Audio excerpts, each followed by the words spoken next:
In today's video, I'm going to teach you how to navigate Squarespace in order to customize your website styles.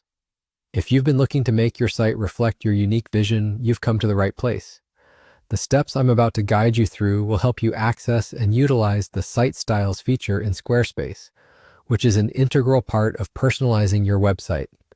First, start by opening your preferred web browser and head over to the homepage of Squarespace. If you haven't logged into your account already, this is a good time to do so. Once you're logged in, you'll find yourself at the dashboard, which is the command center for your website. This is where you can manage all aspects of your site from content to design.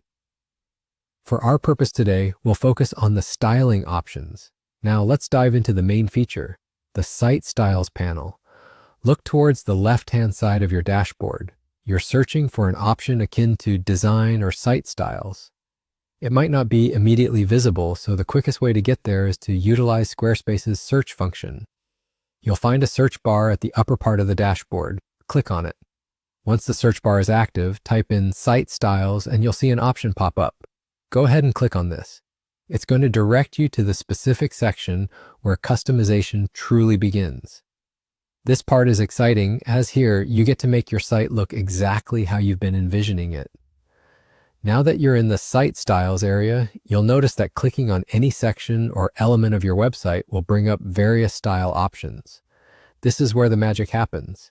You have the power to change things such as fonts, colors, spacing, and lots more. For instance, clicking on the text allows you to adjust font styles and sizes.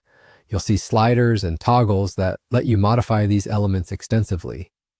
The best part is that you'd be able to see your changes occur in real time, so feel free to experiment and see what looks best for your site. While you're adjusting these styles, remember to keep an eye on how these changes align with your overall brand or personal aesthetic. Consistency in design is key, so take your time in ensuring that every element feels cohesive. And just like that, you're done.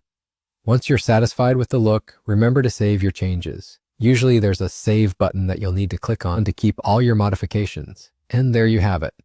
By following these steps, you can easily access and customize the design of your website on Squarespace using the Site Styles feature. If you have any other customizations in mind, or if you run into trouble, explore Squarespace's help resources or community forums for additional guidance. Thank you for watching, and I hope this guide was helpful. See you in the next tutorial.